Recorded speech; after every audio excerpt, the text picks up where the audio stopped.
I think it's always good to do before time. The topic is such, grit. I thought let me start before time today. Well, most of the people have come on time and settled down here. And from your face, you're all so serious. You want to know more about the subject. I said, let's start before. Before we have the speakers already arrived, let me briefly tell you what's happening in MMA so that if you have by any chance not seen our mail inbox, so that you can note down your diary and come. And also I request you switch off your mobile phone. It may not disturb others and may not disturb you too. The next event is happening, that is the day after tomorrow. Kevin Care MMA Chinni Kitchen Innovation Award. Prabha Narasimhan, MD of Colgate, is the chief guest. They sold out and it's already, you must have got the mail today. The registration is closed. We have got over 900 participants confirmed for this event. This is happening at IT Research Park Auditorium. Then on 18th, I think this is a good event. You must come. There is straight line to a great horizon, endless possibilities. We have another outstanding speaker, General Arun. He is again PVSM, Yuddha Seva Medal, Sena Medal, Vishish Seva Medal. One of the finest soldiers in Indian Armed Force, Indian Army. He's going to be talking to us on leadership actually. So especially if you are interested in learning something which is a new concept and how Army trains. Army training is something different than what the corporate training. Corporate training will make you learn more. Your thing is cost company, making profitability. What these people train is how to lead your men to. If you tell him die, it's very difficult. You are telling somebody go and die, they'll say, buddy, pagala, you're gone mad. So that's what the leadership thing, and he's going to teach you how that is happening. And I think if you could do that, imagine HR people won't have any problem. Whatever HR said, people will do it. If you can learn the technique of how to do that. So please do come. You're not able to come, watch it online. We got an outstanding setup of speakers there. Then on 26th September, we also have another generalist coming and talking to us. Peacetime challenges, Army why not experience. We have the GOC of the area, Jan Brar, again a very highly decorated soldier. They done quite a bit of operation in Wayanad, not many know. So I requested him, why don't you come and share what actually you did in Wayanad, how you could, that lady could put the bridge in overnight.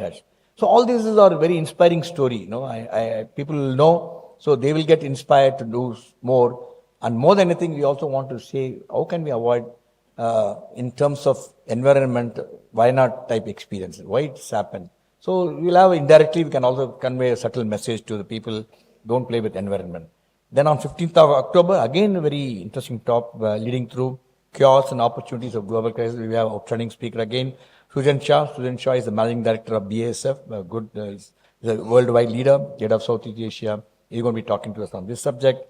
Then we have another read and grow next month. The topic and book will be decided very soon. It's happening on 6th. It's happening on 16th of October.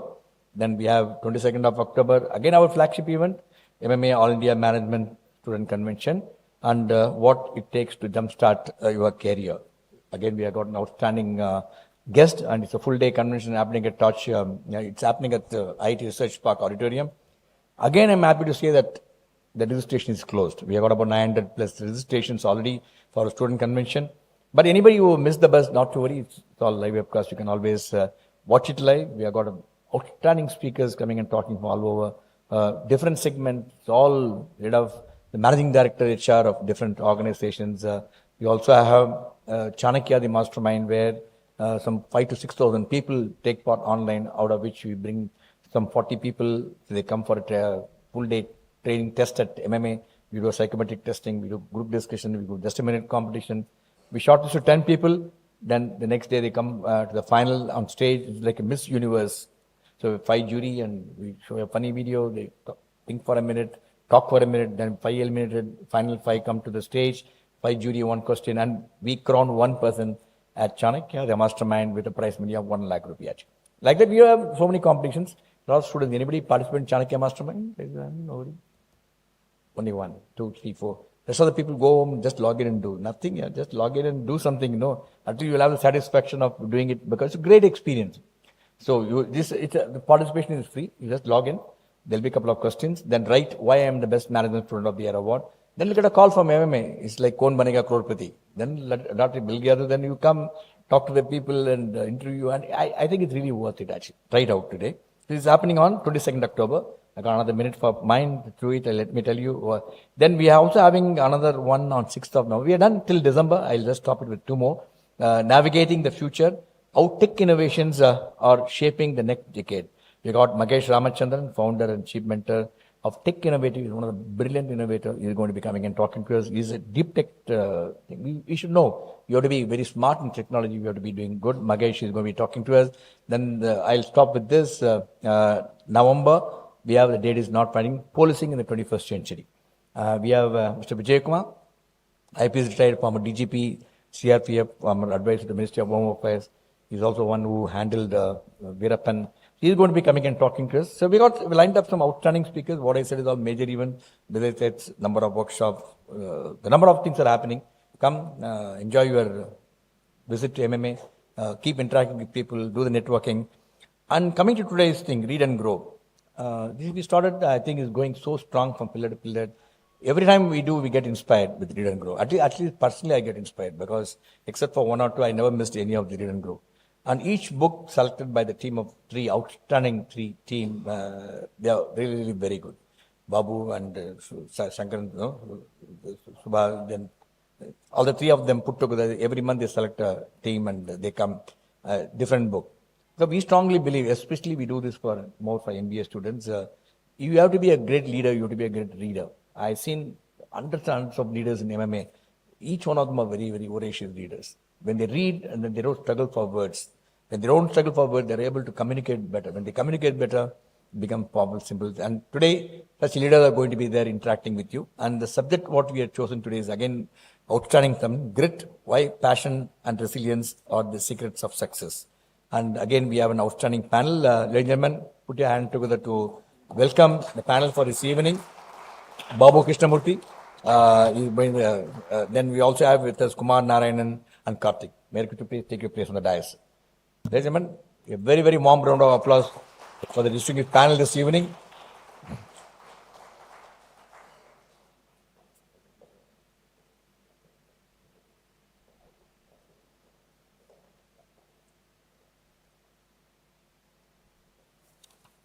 Now it's my proud privilege to welcome all the viewers watching the program live and all our social media channels. If you have any questions, as usual, the numbers are there on your screen. Please send your questions. I'll pick up and put all the questions to the distinguished panel.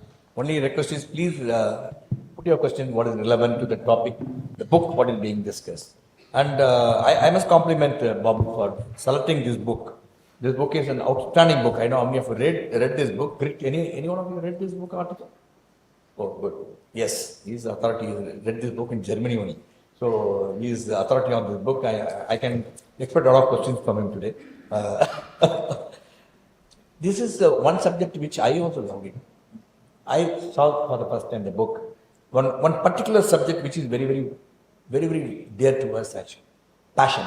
If you are passionate, we can achieve it. I remember once Sunil Mitchell came and spoke at MMA. One word, but it's still, it's almost happened some 15, 20 years back at MMA.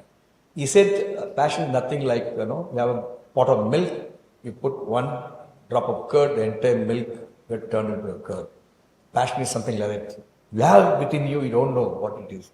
So you must identify, I know speakers are going to tell you more. So you are passionate, the rest of things will follow you. And our team MMA, we are very passionate about what we do actually. We continue to do day after day after day after we do. So we wrote some 800 programs for you because sheer passion of my team. They are, I think, big enough of my team who do a brilliant job of bringing out so many events for you day after day after day after every day. Let me have the privilege of introducing our distinguished panel for this evening.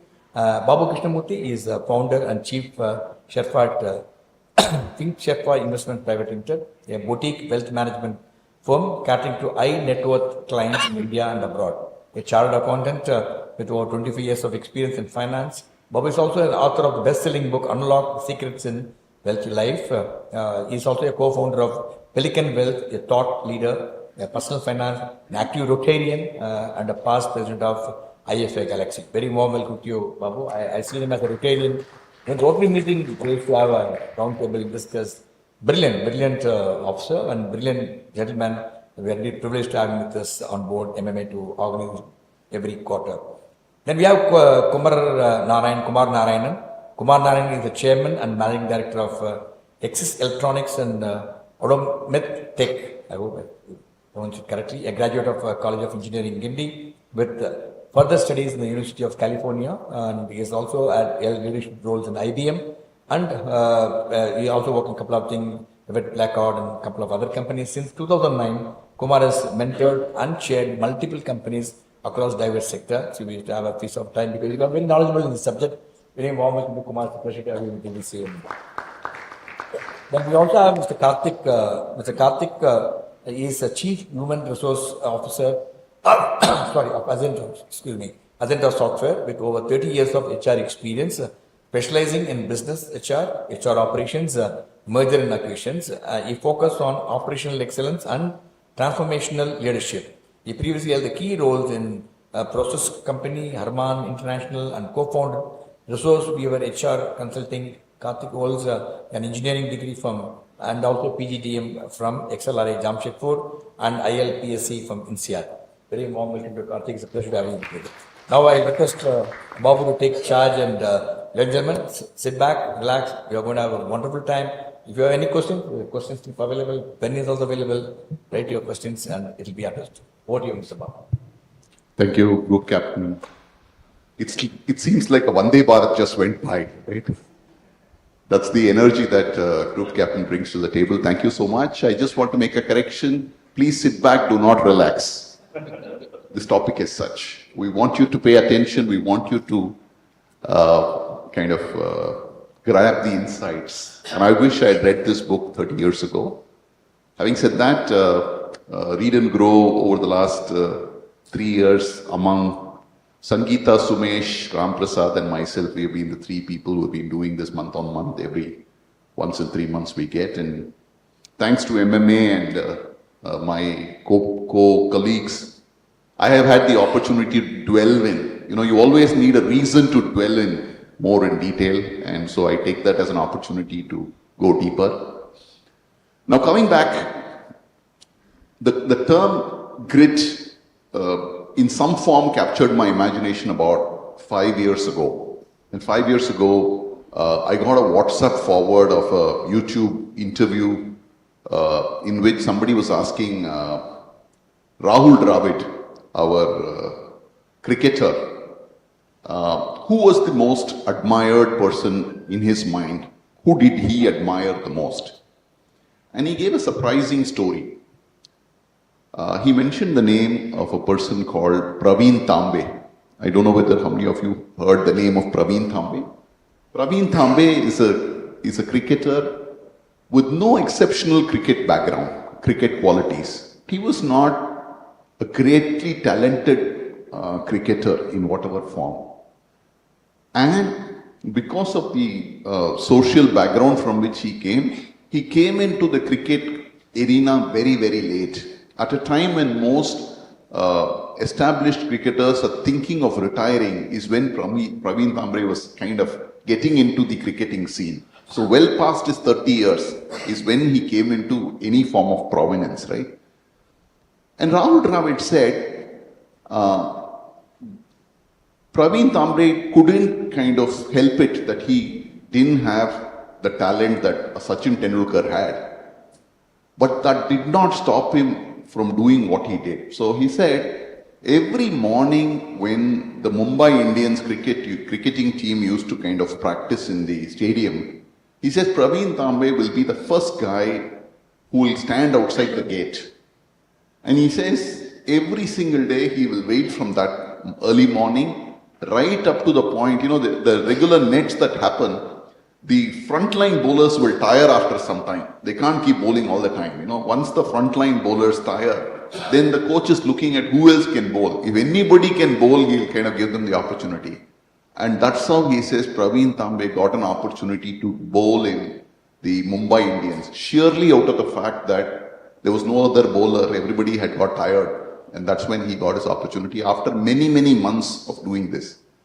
To cut a long story short, he said, after many years of just carrying cool drinks for the Mumbai Indian teams, finally he got a break closer to his 40 years of age, right, at T20.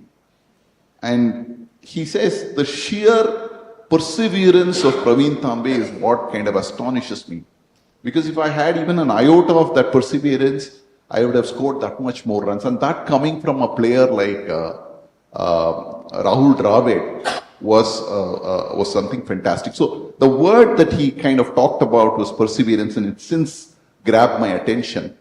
And then I happened to chance upon this TED talk by Angela Duckworth.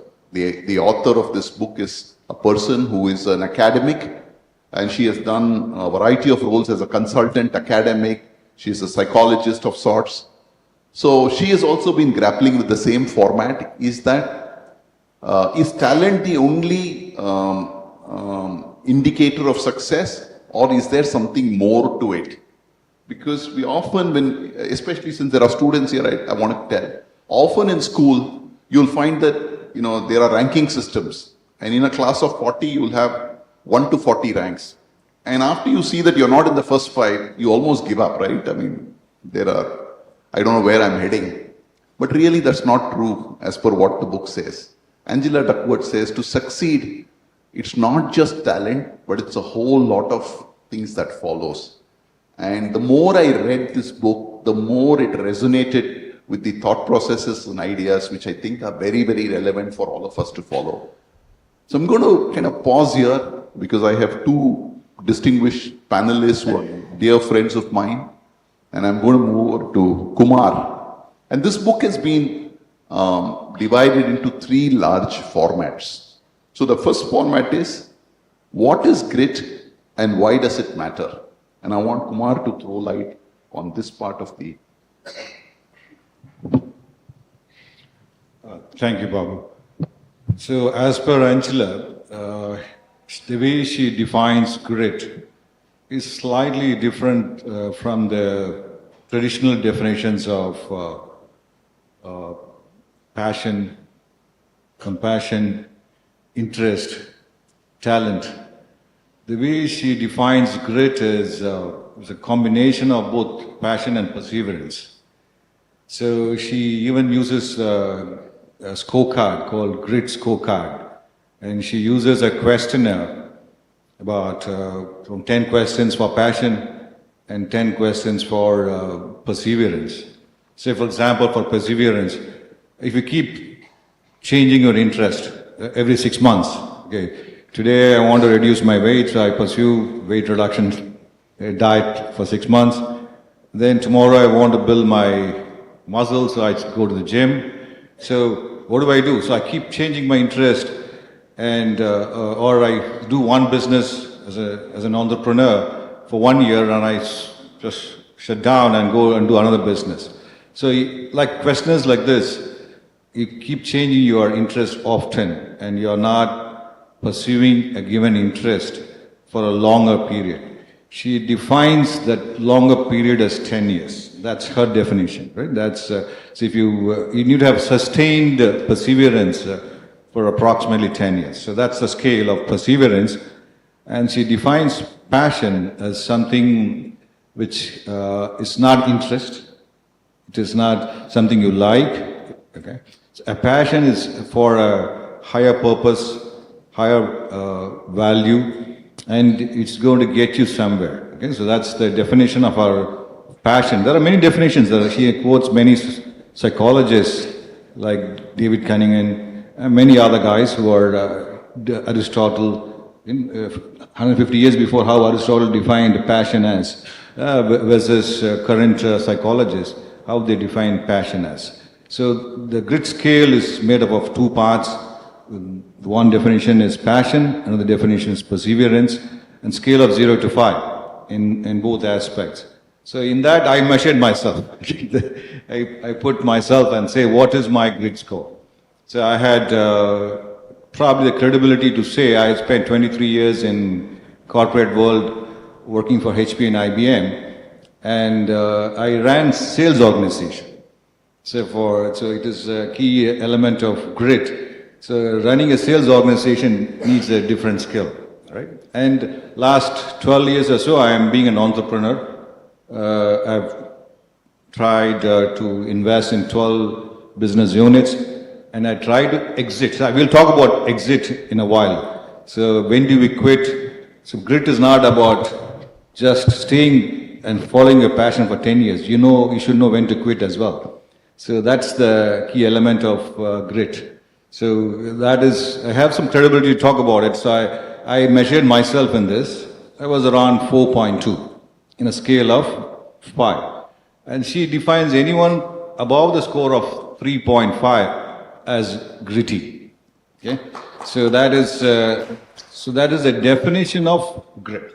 Right? So that's just a prelude to what is grit. Grit is made up of passion and perseverance. It is not interest, it is not talent, okay? It is not what you like.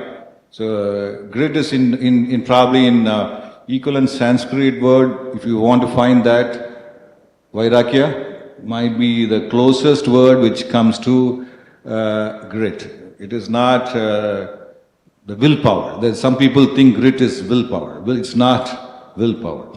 So the closest word which comes to grit, I would equate that as Vairagya. Right? That's the definition of grit. Super.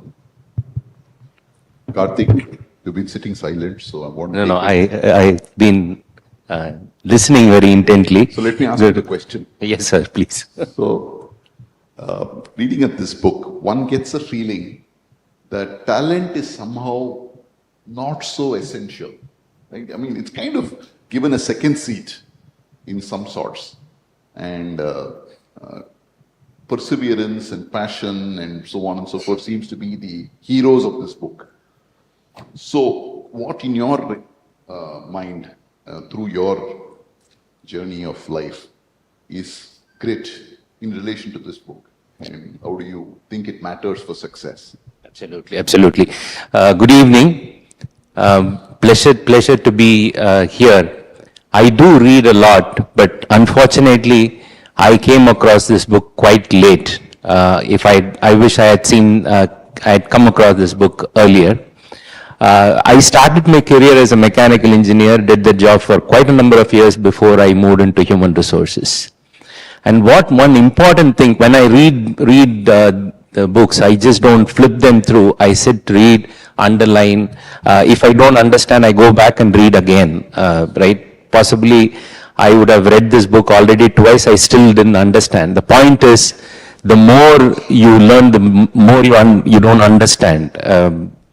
So in this book, it talks about talent also. Being in this profession of human resources, one important myth that got broken is blinded by talent. When we go to hire, we have been always saying that you go and hire from tier 1 colleges, look at the academic ranks, but we also experimented in between due to having some leaders who were quite open for experiment as well as for realized leaders. In an experiment where we went for tier 2 cities and tier 2 colleges to get freshers.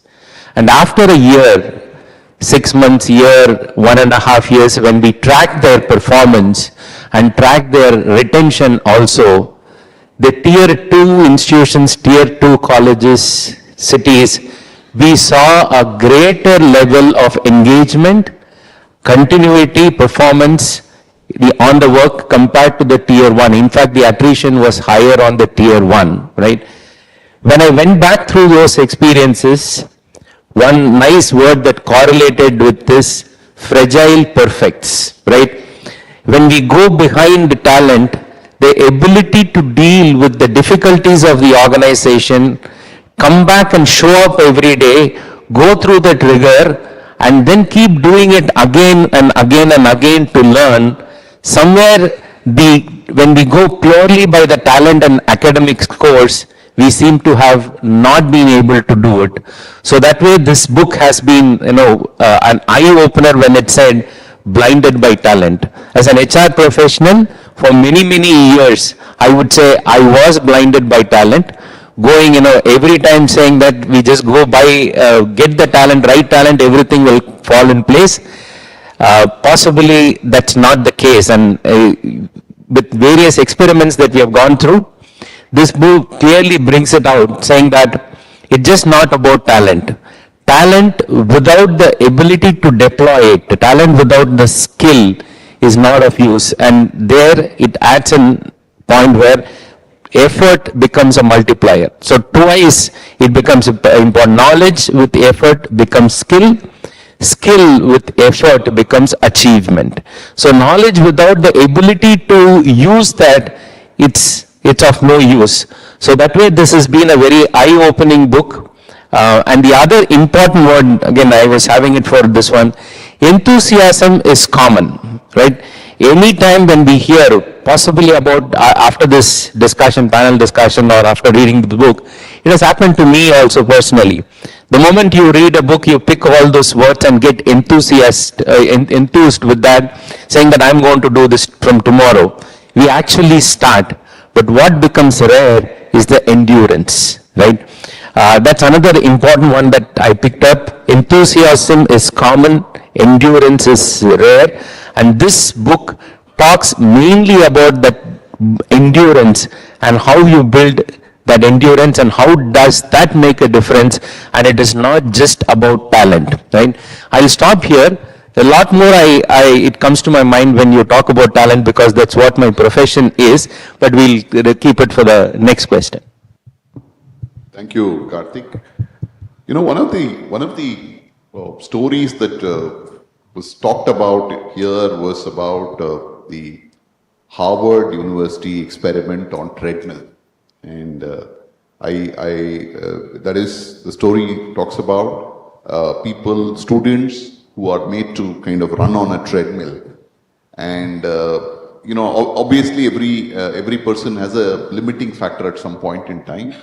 And so there are some people who give up quite easily. The moment they start feeling tired, they give up. There are some people who endure the pain for far longer time and continue the process and journey for a much longer time.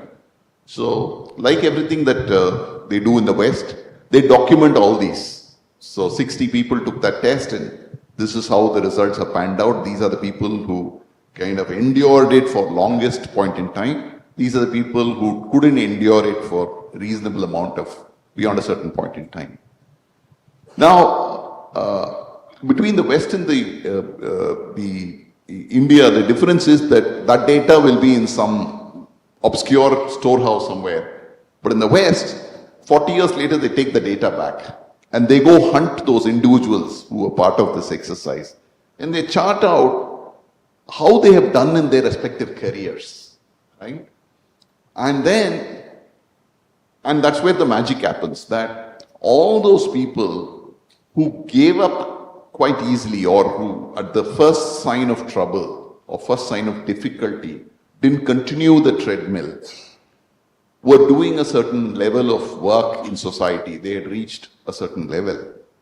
But all those people who had endured the pain far longer, had lived with the problem for a little bit more time, trying to kind of endure it as much as they could, they went and found that they were very, very successful in their respective careers.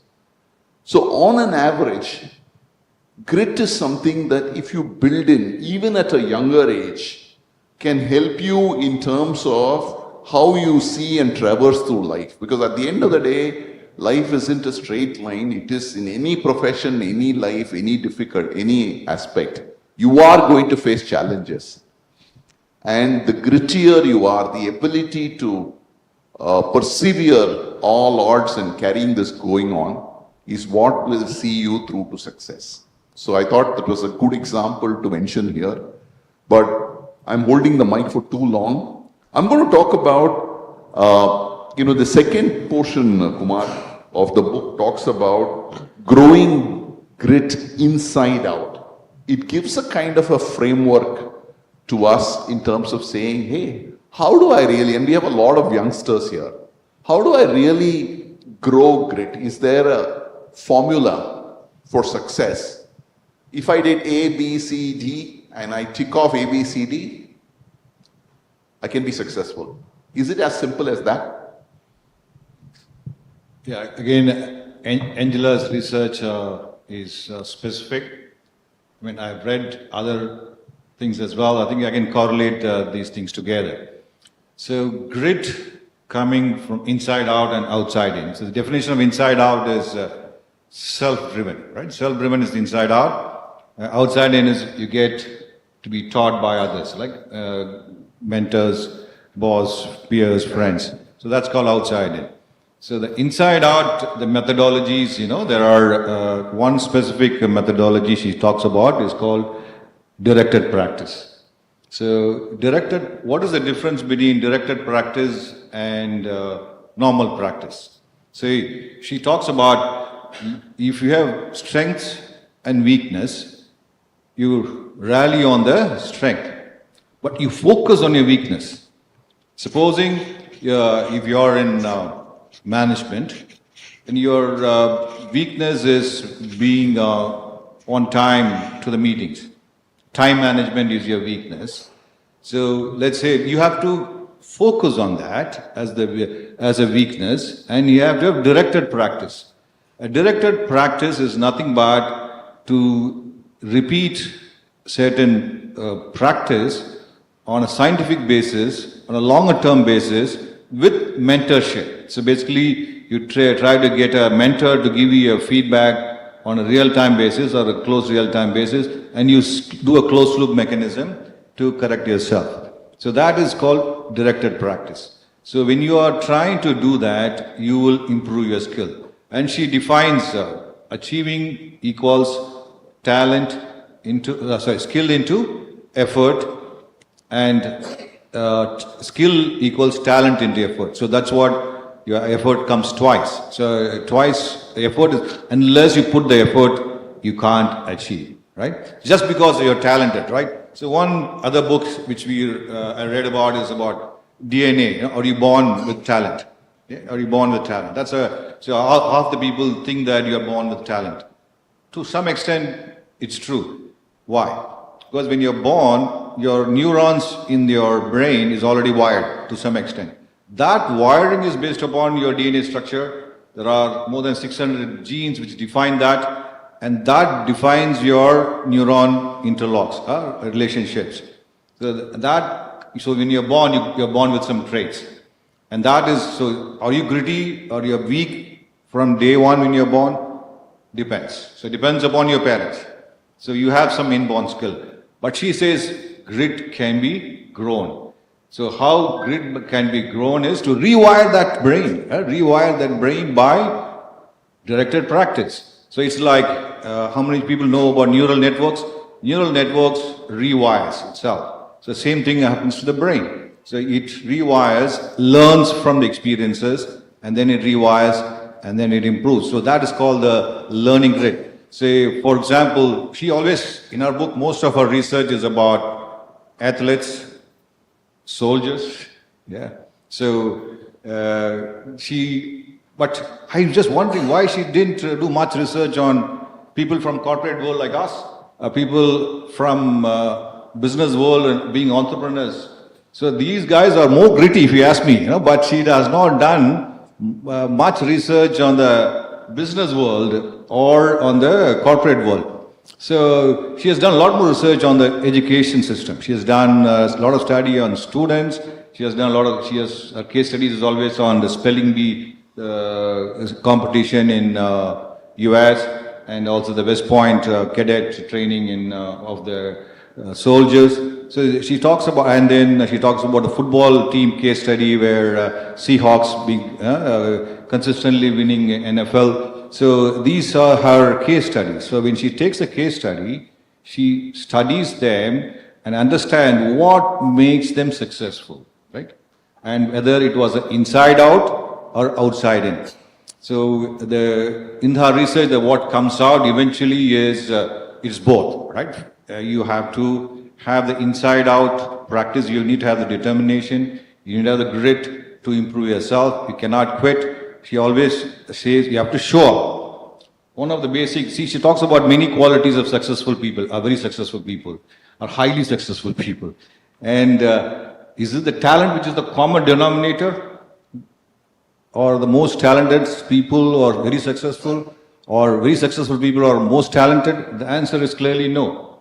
Okay? So talent is different, success is different. So talent is not equals to success. That is her clear research. So what is success and how? And about the many qualities and variables of what she talks about, one quality is grit, right? One quality has got a higher correlation for highly successful people, okay, than talent. So that is one of her research, and she talks about directed practice as one way of getting the grit score higher by consistent training and mentorship from others as well. So that's how we do try to scale up your grit score, and try to achieve towards that. So another research is younger people like some of you here in 20s, people like us who are in 50s, or some of you are in 60s, who's more grittier? So the grit comes out of age, right? So generally the people in 50s, 40s, 60s are more grittier than the people in 20s. So what is that? So the key thing is the people who are in 50s, 60s have gone through many learnings or hardships. He's talked about one experiment. There are many experiments. Right? There's an experiment on rats, there's an experiment on monkeys, there's an experiment on dogs. And the experiments in the research says, you face one hardship, you become grittier.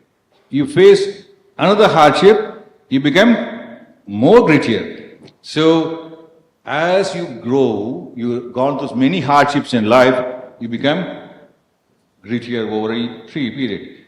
But it's too late, right? So now as he said, if you had learned this book when he was 20, you would have been different, right? But it's too late, right? So people in this room need to understand, who are people who got the age advantage. If you learn to be grittier in 20s, that gives you a huge advantage. Then people in 60s, it's already too late. So that is how it is. Basically, it is talking about the timing of being grittier and the return on investment of being grittier at early age. Yeah. So these are all some of the research points he talks about inside out.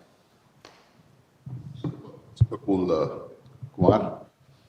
So coming to Karthik, the 4-point framework for inside out grit formation is about finding your own interest or passion. And each of us has an innate passion.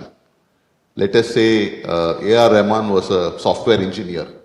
What a lousy software engineer you would have made, right? He was able to find his passion for music, which is why we have some of the immortal hits of A.R. Rahman.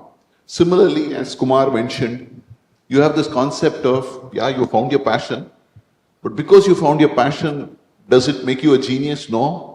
You have to work 10,000 hours, equivalent to maybe 10 years as it's mentioned there. So deliberate practice in the chosen area of improvement. And then, do you have a sense of purpose beyond yourself? Right? Is it always about yourself? Will I get my paycheck at the end? Will I make my money? Is that all? Or are you really kind of looking at a big picture and saying, can I get the first Grammy or Oscar for India? Right? Is that a big picture dream that you have? That is also part of the process of making you. These are all motivations or inspirations that push somebody to become more grittier. And last, of course, is the hope. Do you nurture hope that you will be a far more successful in whatever field that you have chosen to be, and so on and so forth. So this is the 4-point framework. I wanted to ask Karthik, in terms of your experience of this 4-point framework, could you enlighten how the journey has been for you or any other person that you know of in this kind of thing? Sure, Babu. So this inside out in terms of grit, what are Babu mentioned about what are the 4 components or attributes that go into this inside out approach. The first one is interest. The second one is practice. The third is purpose, and the fourth is hope, right? If we start with the purpose, I'll relate to my journey and also to journey of others. I come from an agricultural background, and possibly I grew up in a small village near Pondicherry. Many of you know the place called Kadalur. It is closer to Kadalur. I grew up in an agricultural family. My father was the first graduate and I was the first engineer. But did I know my interest is in engineering? I did not, because for my parents, with whatever way I was studying, I wouldn't rate myself as great in academics, but whatever way I was doing well in academics, they said either you become a doctor or an engineer, because there was no other profession that was known to them. So I simply followed. I couldn't become a doctor, so I became an engineer. It's not that I made a choice at that point of time, right?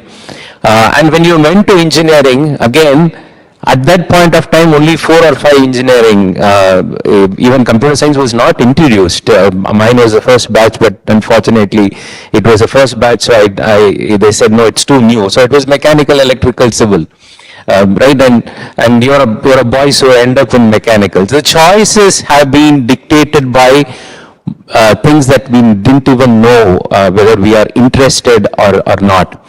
And only after getting into engineering and after getting into job, I even realized there is a separate profession called human resources, and you could actually do a separate study or a degree in human resources. And it took me multiple attempts to, I said, if I'm going to do it, I have to do it from one of the best institutes. So it took a lot of effort to crack this entrance exam and get into an institute. Then after that, I thought I found my interest when I started building, until certain age, when I realized that most of my interest, whenever I go back to my village and start doing something with the farm there, I seem to be in my own elements. I seem to be in myself, right? So the point that I'm trying to say is, discovering the interest is not about saying that I found out, I just went and did, I liked it, so this is going to be my interest. It is an iterative process. You have to try multiple things. Some of the indicators are, when you are doing something that really interests you or you are passionate about it, you will not feel tired, right? You will always be wanting to go back the next day, which is basically showing up, right? Even in your college, in some subjects you wouldn't want to go there. You will find opportunities to bunk the class, whereas in certain subjects you would. It could be because of the teacher also, but in some classes you want to go. We don't want to miss, right? Again, going back to my engineering days, there was one particular subject called engineering design or engineering drawing, which I was highly passionate about, and I actually went on to a level to do part-time faculty for a couple of engineering colleges. But at some point of time, again, I got bored with that. So it does not mean that you identify an interest and that becomes your interest all along. But again, once you identify, the next step is, it is not going to grow because you have identified it. I found my interest in design, it is going to grow. It doesn't happen that. How much you practice, the more you practice, the better it becomes, right? There is again a very interesting word the author uses, the unconscious incompetence unconscious incompetence becomes conscious competence, right? The more you start doing it, practicing it, it automatically becomes your second nature. So you don't have to think about it. When I read this book, another important one that I realized from a bias point of view, if anyone is successful, right, whether in the college or in business or in sports, we tend to say this person is naturally talented, isn't it? Yes or no, right? We never go back and look at the effort that person has put in to become successful, right? They have identified their interest, they have practiced so much repeatedly again and again and again, and they have excelled in what they are doing, right? That part of practicing repeatedly right, is what creates excellence. So excellence is actually mundane, as in it is repetitive. But if you don't do it, you don't get it. The bias here is, even as we grow up, even as we become parents or elders and all that, the moment someone is talented, successful, we say this person is naturally talented. Why we say that is because the moment you say that some person is talented, you put yourself as though you are not talented and you go back to your status quo. So that person is talented, I am not talented, I am happy with my status quo, I will keep doing whatever I want to do. Right?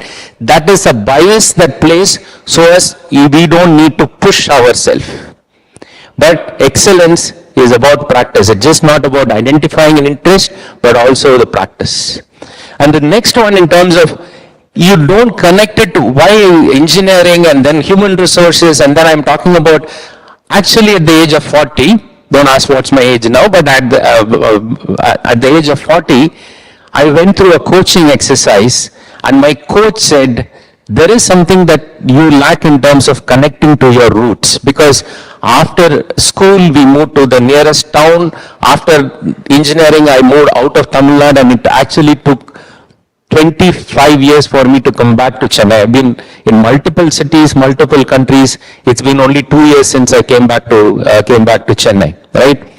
And when I was 40, when I went back to my village and connected with things that were there, and took, because my father became immobile, so it was more of a necessity for me to go and take it back. When I took it back, the interest was was very different, because I was able to connect to a purpose there. We went on to create multiple things. We run a de-addiction center in the village. We run a women's self-help group there in the village. It's all completely within the family, within us. We have not done it big. But when I was able to connect back to the purpose, the interest became more. When the interest became more, my ability to do that again and again. I used to drive from Bangalore to my village, which is a 7 hours drive, almost every week. Saturday early morning, I'll take my car. I'll reach there by about 9:30, 10. Sunday evening again, I'll take back and go to office on Monday morning. I was able, suddenly I realized how I am able to do it. It's because I was able to connect back to my purpose.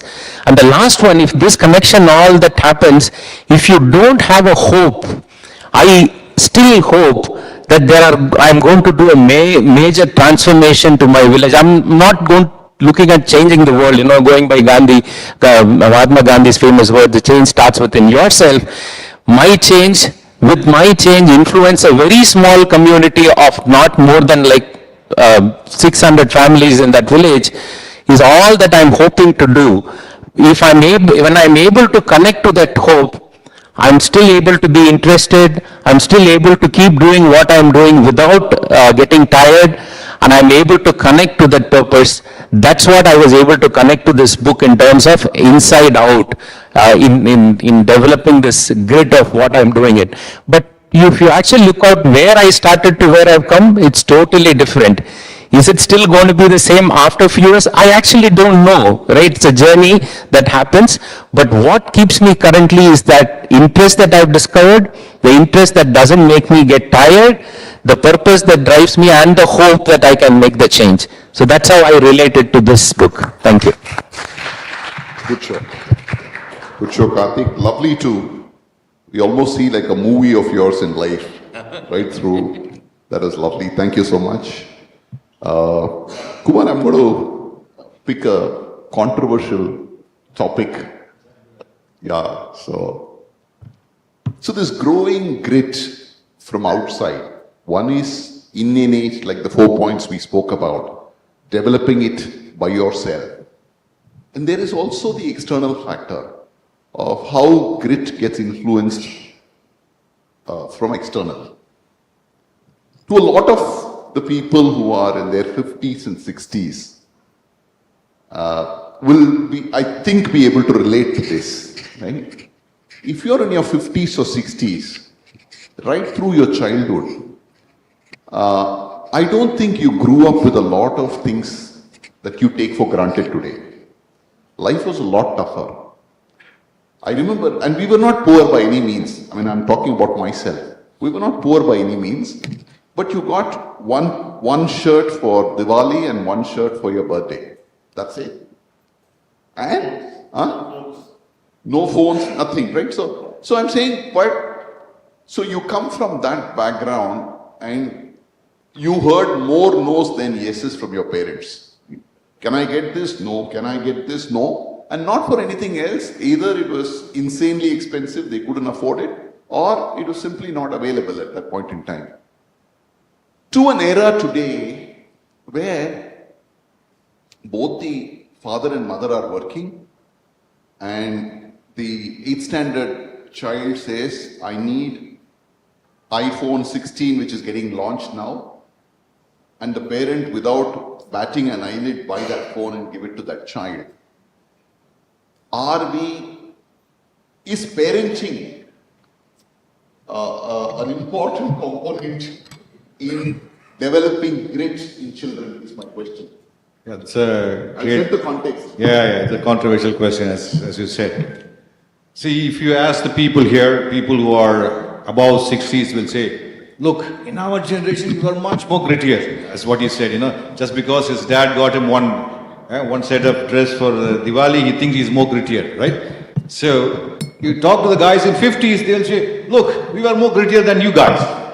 So, every generation looks at the next generation as if they are less grittier, right?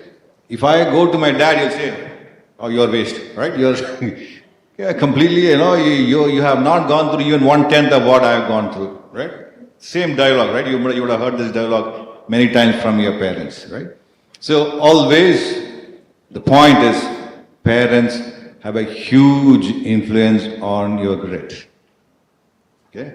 The first outside in is parenting. Okay? So there are again, Angela classifies parenting into 4 parts. One is authoritative parenting. Okay? Some of your dads, some of your mom will say, just do it, right? Don't question. Just do what I say. Right? That's called authoritative parenting. Does it help? The kids of authoritative parents, have they become successful? You can ask. The next one, the other one is called nice parents. What are nice parents? Whatever the child says, they'll get it. Ask for, they'll get it. Whatever the child says, today I go to this program, I play football today, and I don't like football anymore. I go and play some other game. I go and play some other game the next day, and the parent says, great, you're doing great, right?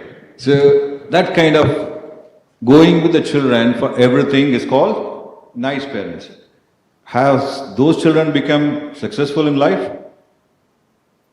Okay, so basically she has done a lot of research in this and said there's something called wise parenting.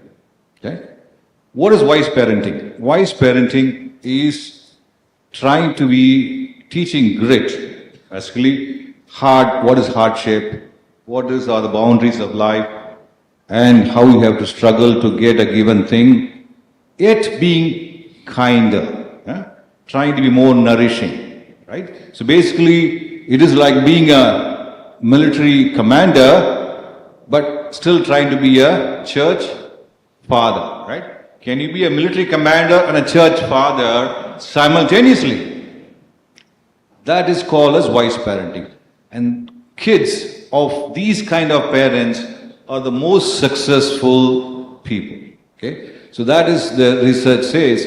So parenting is vital in grit score. And grit score is vital for success, and wise parenting is a key element of success. That's one element of outside in. Next, she talks about mentorship, right? She takes a case study of a football team, as I said, Seattle Seahawks, and talks about a coach who basically trains his team, and then how they are successful in 3 NFLs. So, what does that coach do? So basically he says, I bring the best out of them, right? How do you bring the best out of a person?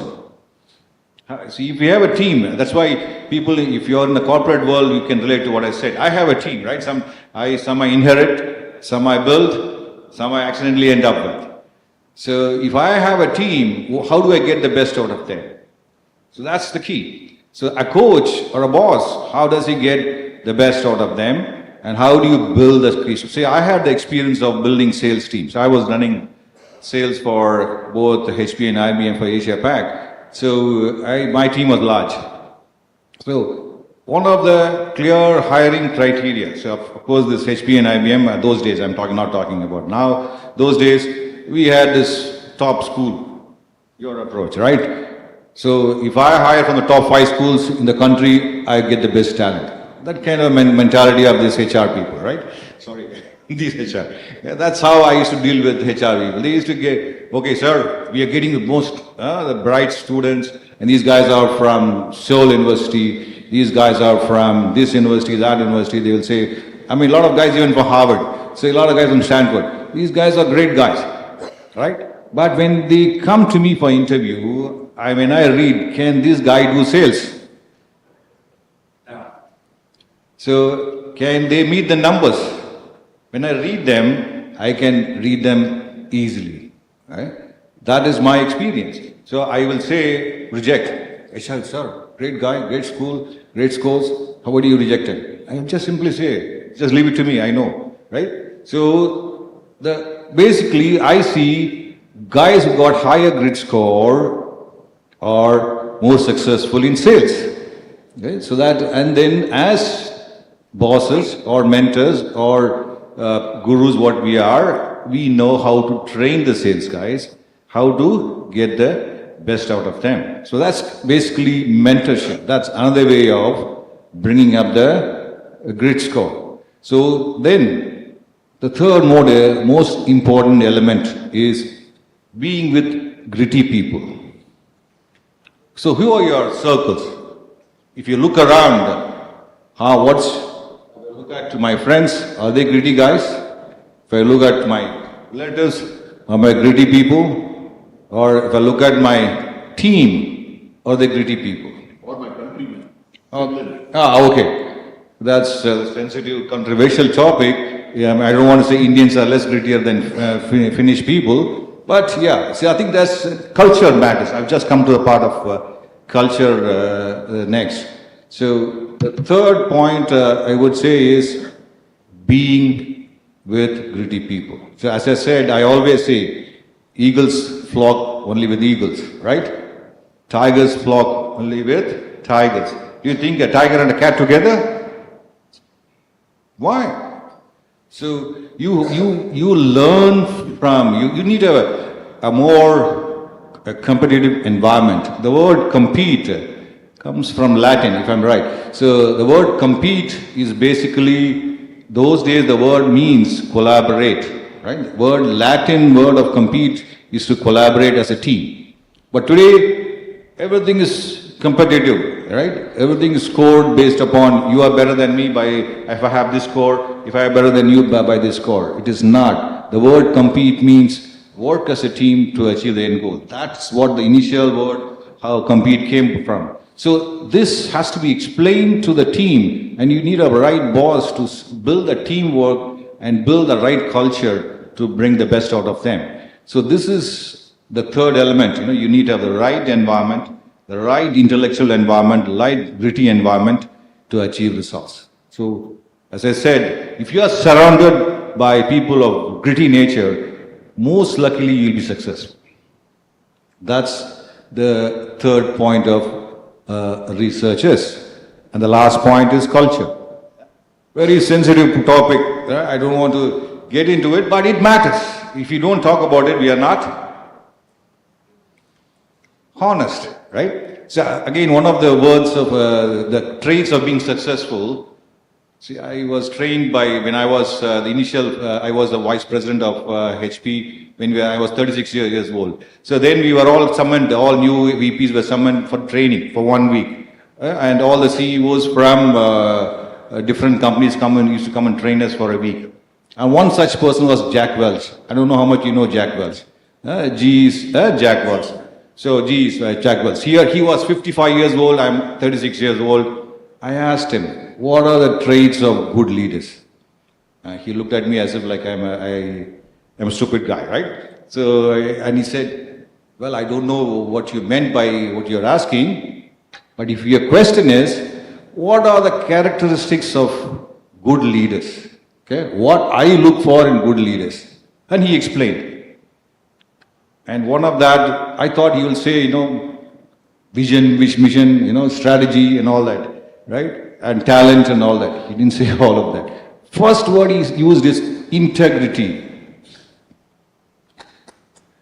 So, integrity means what? I think I don't want to explain that. If I don't find a person having integrity, he will not be a leader in my team. That's what he said. Second word he said, honesty. If I don't find a person who is being honest, he will not be in my team, he said. And the third thing he said is, at the time he did not use the word grit, he used the word zeal. Right? Zeal is basically passion. And then it is a definition of the passion. At that time, there was no word called grit which management team used. They used the word zeal. Okay? And the last one he said is hard work. Okay? It is Angela uses now. I did this training in 2002 or something. Okay? And Angela writes this book in 2016. Can you imagine, Jack said this 16 years before. And that was management theory. So, and that becomes, a PhD research later. So that is the definition of getting these things coached by people, mentored by people, being in the right environment, parenting. These are all the outside in ways of growing grit. Thank you, Kumar. If after all this, one takeaway for the younger lot is that you don't have to do anything. Find 5 gritty people and hang around with them. You'll be successful. Yeah, that's the easy way of kind of getting this. We're almost right out of time, so I'm going to quickly jump into questions with the permission of my panelists. And this question goes to Karthik. Jairaj has written to me. I think I'm going to ask the question past this. Albert Einstein said success is 90% perspiration and 10% inspiration. Does Einstein's view of success match with Angela Duckworth's perseverance? Yes, she has actually referred to Einstein in her book also, right? It is not just about having an idea. If you are not going to test it, be on it. See, passion again, saying today I'm passionate about it and tomorrow your passion changes. That may not be your passion or interest, right? It stays steady and it keeps you driving, and repeatedly you go back at it and start experimenting, repeatedly doing it again and again is what is going to get you the result.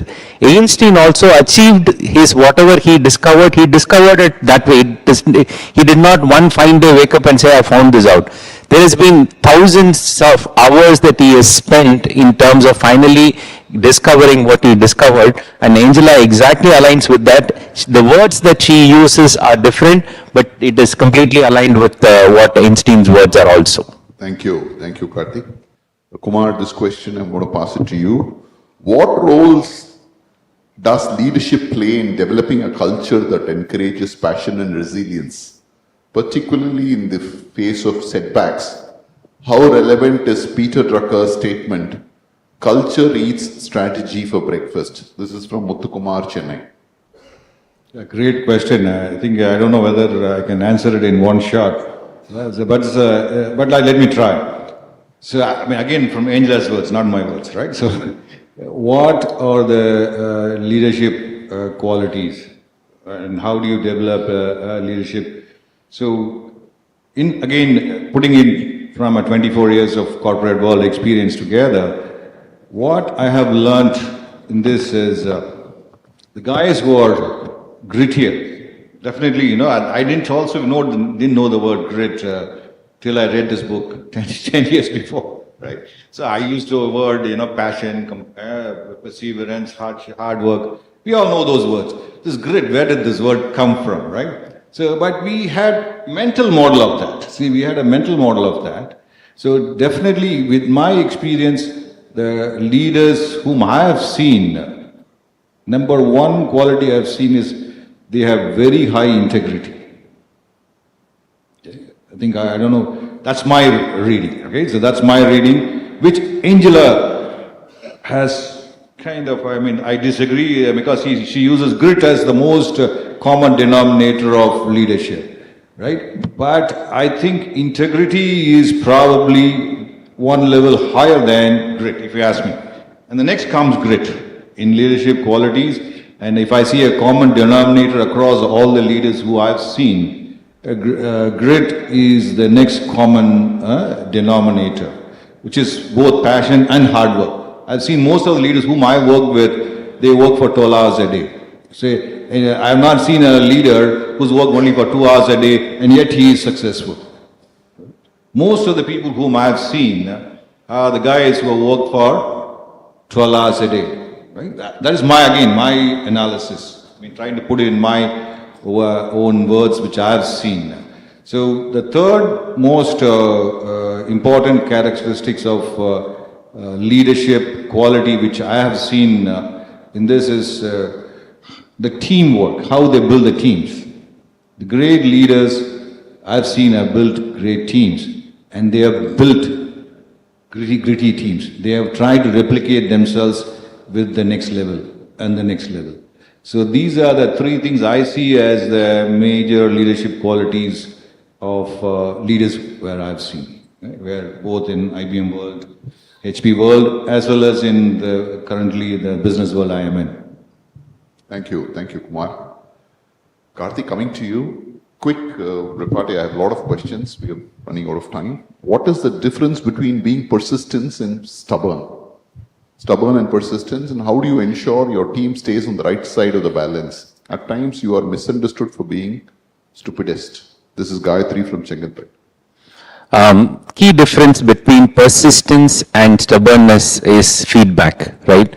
If you are stubborn, in many instances that you have not considered all possibilities before you got into that decision or got into that particular way of doing things. You become blind to multiple possibilities. According to me, that is how I define stubbornness. In the process, what happens if you become stubborn, you don't carry people along with you. Persistence is about exploring all the possibilities, taking feedback in terms of how this could work. That will take people also along with you, right? That is what I see as difference between being persistent and stubborn. Well said, well said. Srinath from Trichy, what advice would you give to the young professionals on building passion and perseverance in their careers? Is passion inbuilt or developed? I just want to take a choice, then I will throw it open if the panelists would like to add to this.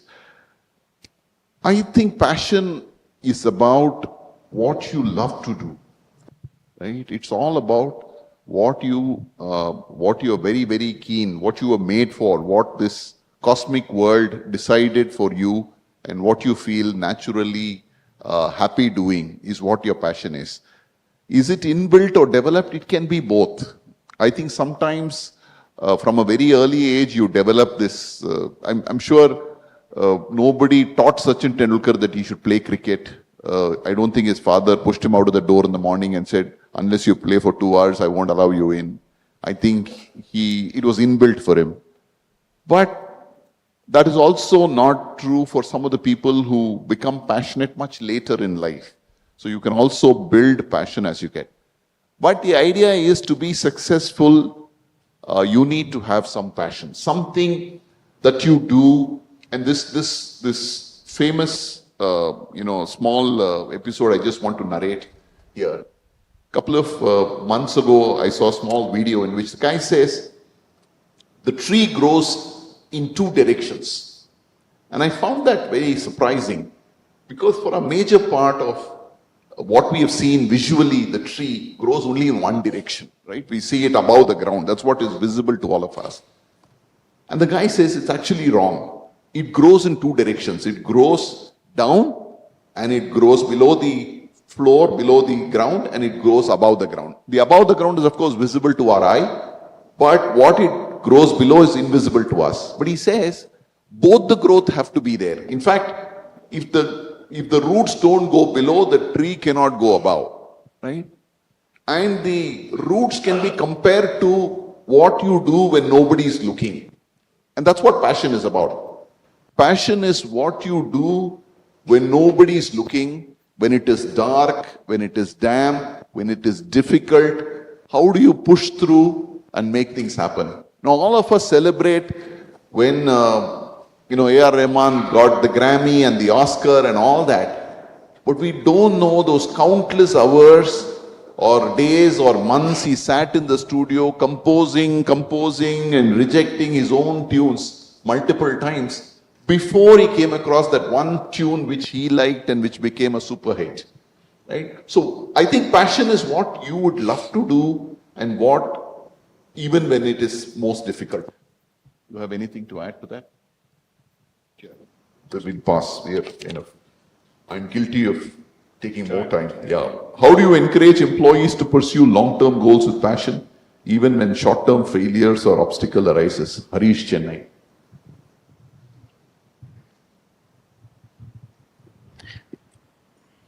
Yeah. Okay, so this is a question about short-term goals and long-term goals. So, basically your question is, if I fail, if I don't have goal setting, then I think you're not going to achieve anything.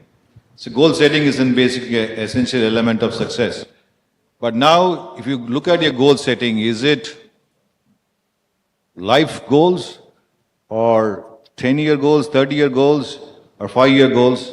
So these kind of goal setting is important. But if I fail in one of my short-term goals, do I just quit? So the question is about quitting, right? So if I go and try a business, if I do, say I have a credibility of doing 12 startups, and today I can say that 4 are successful, I exited or quit on at least 4 of them. I had made loss in those 4 of them. I had to quit. So if I didn't quit, I would have made more loss in that, right? So it is a question of when to quit and when to pursue till you achieve your long-term goal. See, again, Swami Vivekananda said, right? Arisen, awake, and not quit until the goal is reached. Correct? That is. So does it mean that if I take in a goal, I should not quit at all? So that's a clear question. Do I need to quit at some point of time, or if I just quit for the sake of, if one failure, is it the right thing to do? This is where the research is still, the jury is out there. If you ask me, the honest answer to that is when to quit, when to pursue your long-term goal. The clear direction from the spiritual world, from the scientific world is 2 different things. So the scientific world says you have to make a judgmental decision of quitting at some point of time. But both the spiritual world says you cannot quit. You set a goal, you pursue till you achieve the goal. Thank you. Thank you, Kumar. There is this question is from Pawan Kalyan, Alvapet. In HR leadership, how do you identify and nurture grit in employees, particularly in high pressure environment? See, frankly, we don't have a tool to measure grit at this point of time, and what the author has prescribed, we have not started using it very, it's not commonly used, right? It is new, and for me also, only after I started reading this book, I came across or got to know that this also can be measured. But having said that, we do this in different ways as a part of the assessment. There are assessments that we do in terms of employee perseverance. We never had use the word grit, but in terms of perseverance, potential versus performance, long-term potential versus short-term performance. So there are multiple tools that we use to assess, evaluate employees. Based on that is where we identify. One important thing is the relationship between effort and reward, outcomes and versus reward. You know, when you identify the efforts or identify the outcomes, how do you reward or how do you punish? Punish is not the right word. Don't want to use the word punish, but how do you reward the employee also builds the behavior in the employee which is aligned to the overall organization culture, right? The organization's culture is very important in terms of developing grid or developing whatever desired behavior in the employee. So while we don't have the exact tool to measure grit, there are multiple other tools to measure short-term performance, long-term potential, also link in terms of looking at efforts, outcomes of the employees. So based on that is where we support and nurture, coach employees to manage high-pressure work environment. That's what we do. Thank you, Karthik. Kumar has a few questions. Summary of all that in 1 minute. Yeah. Okay, this question is from Santosh. How passion and resilience shaped your journey across different leadership roles, especially navigating a fast-changing tech industry? Yeah, so I think I worked for the tech industry in 80s, 90s, and 2000s, but not today, right? So I'm not working. I worked for number 1, number 2 tech companies those days. So those days, I think versus now, I can share the differences. The passion, I liked what I was doing. See, if you can find a job or a business which you like and which you have passion, nothing like it. So if you are in a job or in a business which you are not liking or not fully liking, you are probably starting in a wrong foot. Okay, that is just one answer. Second thing is resilience. Right? So basically it's about grit. So when I was playing, I think the good thing is we rode the tech wave. So we rode the tech wave where month on month, year on year, quarter after quarter, I was giving 30% growth, right, to the corporate world.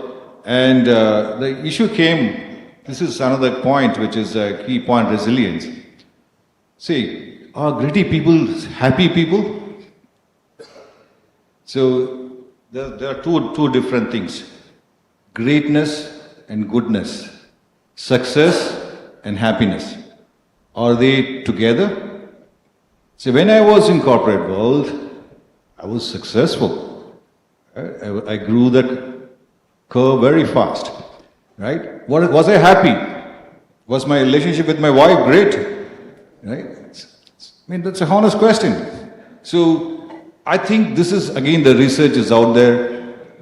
I mean, again, reading from the environment I was in, right? We were a bunch of gritty people in leadership roles. And I would say 70% of us did not have happiness. We were all successful people, right? So, success doesn't mean you're happy. Please don't equate these two. Yeah. So people, that's why our spiritual world says, if you want to be happy, be content, be less gritty. Right? That's the spiritual world. So again, the research is out there, two different things, try to get that. So, and then second thing, greatness and goodness. Greatness is different, greatness is being successful, goodness is good at your heart. Okay? So again, my experience in tech world is, it is probably one industry where great people are good people as well. So I have seen right now in my other businesses, the great people are not good people. Okay. So that's just an observation.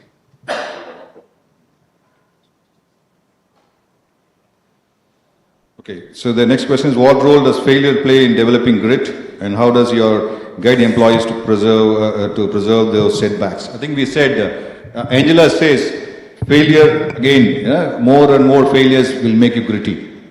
That's all. The last point is, how can individuals balance the need for resilience with the importance of knowing when to pivot or change direction in this career? So I already answered that. So change pivot, change direction, you at least don't do it at least for 3 years. That's again research.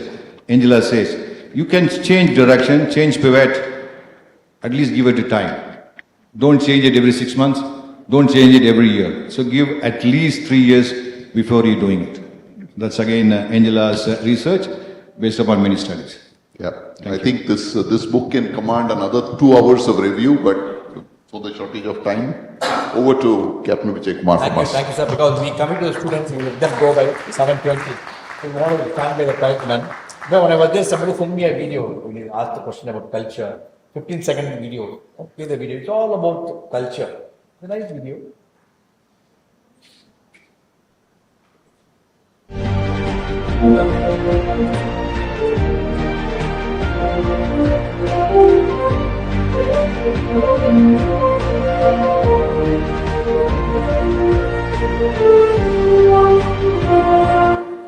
One of the members sent to me, he said it's all about culture, culture is to be developed the way, the nation.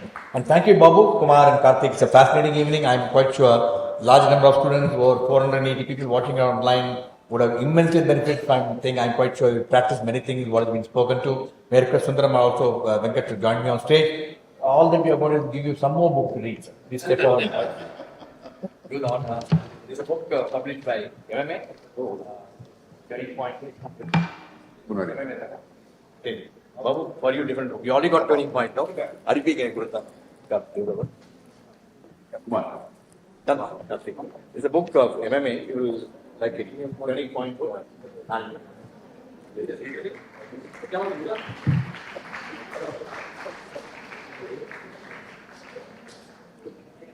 thank you. Thank you, ladies and gentlemen. See you. Bye bye. We'll let you go by sharp 7:30. We really commit to our thing. Thank you again.